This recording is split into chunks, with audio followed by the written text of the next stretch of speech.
ವಕ್ಫ್ ವಿಚಾರವಾಗಿ joint parliamentary ಕಮಿಟಿಯ ಅಧ್ಯಕ್ಷರಾದಂಥ ಜಗದಂಬಿಕಾ ಪಾಲ್ ಅವ್ರನ್ನ ಭೇಟಿ ಮಾಡಿ ಸುಮಾರು ಹೊತ್ತು ಚರ್ಚೆಗಳನ್ನು ಮಾಡಿದ್ದೇವೆ. ವಿಶೇಷವಾಗಿ ಸನ್ಮಾನ್ಯ ಬಸನಗೌಡ ಪಾಟೀಲ್ ಯತ್ನಾಳ್ ಅವರು ಬಿಜಾಪುರದಲ್ಲೇನು ಹೋರಾಟವನ್ನು ಕೈಗೆತ್ತಿಕೊಂಡು ಧರಣಿಯನ್ನು ಮಾಡಿದಾಗ ಜಗದಂಬಿಕಾ ಪಾಲ್ ಅವರು ಬಿಜಾಪುರಕ್ಕೆ ಆಗಮಿಸಿದರು. ಬಸನಗೌಡ ಪಾಟೀಲ್ ಯತ್ನಾಳ್ ಅವರು, ರಮೇಶ್ ಜಾರಕಿಹೊಳಿ ಅವರು, ನಾನು, ಸಿದ್ದೇಶ್ ಅವರು, ಕುಮಾರ್ ಬಂಗಾರಪ್ಪನವರು, BP ಹರೀಶ್ ಅವರು, ಪ್ರತಾಪ್ ಸಿಂಹ ಅವರು, BV ನಾಯಕ್ ಅವರು, ಸಂತೋಷ್ ಅವರು ಮತ್ತೆಲ್ಲ ನಮ್ಮ ಮುಖಂಡರು ಸೇರಿ 7 ಜಿಲ್ಲೆಗಳ ಪ್ರವಾಸವನ್ನು ಮಾಡಿದ್ವಿ. ಅಲ್ಲಿ ಬಂದರ್ಥ ಕುಂದುಕೊರತೆಗಳು ಏನಿದೆ, ರೈತರಿಂದ ಬಂದಿರುವಂಥ, ಮಠ ಮಂದಿರಗಳಿಂದ ಬಂದಿರುವಂಥ, ಎಲ್ಲ ಸರ್ಕಾರಿ ಜಾಗಗಳನ್ನು ಕಬಳಿಸಿರುವಂಥ ಎಲ್ಲ ಪ್ರಕರಣಗಳ ಬಗ್ಗೆ ವಿವರವಾದಂಥ ಚರ್ಚೆಯನ್ನು ಮಾಡಿ ಅಧ್ಯಕ್ಷರ ಗಮನಕ್ಕೆ ತಂದಿದ್ದೇವೆ.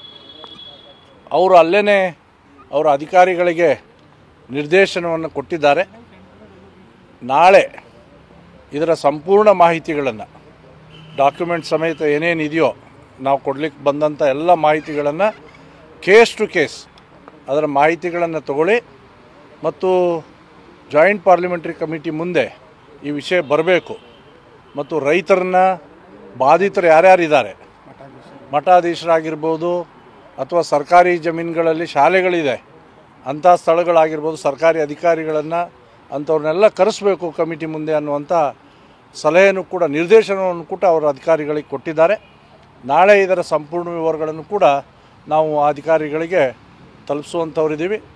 ಸೊ ಒಂದು ಹಂತದಲ್ಲಿ ಈ ಸಮಸ್ಯೆಯನ್ನು ನಾವು ಡೆಲ್ಲಿಗೆ ತಲುಪಿಸ್ತೇವೆ ಅಂತ ರೈತರಿಗೆ, ಮಠಾಧೀಶರಿಗೆ, ಸಂಬಂಧಪಟ್ಟವರಿಗೆಲ್ಲ ಏನು ಮಾತನ್ನು ಕೊಟ್ಟಿದ್ವಿ ಅದರ ಆಧಾರದಂತೆ ಇವತ್ತು ಜಾಯಿಂಟ್ ಪಾರ್ಲಿಮೆಂಟರಿ ಕಮಿಟಿಯ ಅಧ್ಯಕ್ಷರಾದಂಥ ಜಗದಂಬಿಕಾ ಪಾಲ್ ಅವರಿಗೆ ನಾವು ಸಲ್ಲಿಸಿದ್ದೇವೆ. ಈಗ 5ನೇ ತಾರೀಕು ಒಂದು ಭೇಟಿ ಮಾಡಬೇಕು ಅಂತ ಹೇಳ್ತಿದ್ರಿ, ಅದು ಏನಾದರೂ? ಹೌದು, ಅದು ಕೂಡ ಚರ್ಚೆ ಆಯಿತು. 5ನೇ ತಾರೀಕು ಏನು ಜಾಯಿಂಟ್ ಪಾರ್ಲಿಮೆಂಟರಿ ಕಮಿಟಿ ಇದೆ ಅದರ ಮುಂದೆ ಅದರ ಪೂರ್ವಭಾವಿಯಾಗಿ ಅಧಿಕಾರಿಗಳಿಗೆ ನಾಳೆ ದಿವಸ ಎಲ್ಲ ಮಾಹಿತಿಗಳನ್ನು, ಡಾಕ್ಯುಮೆಂಟ್ ಸಮೇತವಾಗಿ ಮಾಹಿತಿಗಳನ್ನು ಒದಗಿಸೋಕೆ ಹೇಳಿದ್ದಾರೆ. ಅದರ ಆಧಾರದ ಮೇಲೆ ನಮ್ಮೊಂದಿಗೂ 5ನೇ ತಾರೀಕಿನ ಸಭೆಯಲ್ಲಿ ಚರ್ಚೆ ಮಾಡ್ತೀವಿ ಅಂತ ಹೇಳಿದ್ದಾರೆ.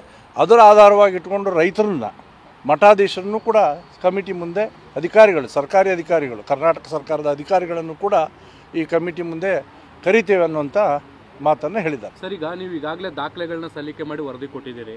ಈಗ ನಿಮ್ಮ ರಾಜ್ಯಾಧ್ಯಕ್ಷರು ನಾಳೆ ಬೃಹತ್ ಥ್ಯಾಂಕ್ ಯು.